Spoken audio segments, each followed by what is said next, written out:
రావమ్మ.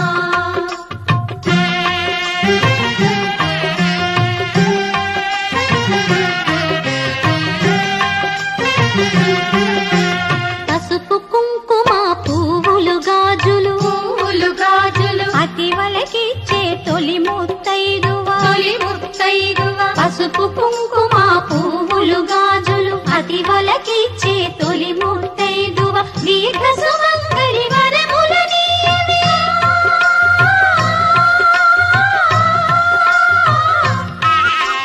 దీర్ఘ సుమంగళి వరములనీయవే లక్ష్మీదేవి కరుణను చూపవే. సౌభాగ్య లక్ష్మీ రావమ్మ మమ్మేలు జనని సౌభాగ్య లక్ష్మీ రావమ్మ మమ్మేలు జనని సౌభాగ్య లక్ష్మీ రావమ్మ సౌభాగ్య లక్ష్మీ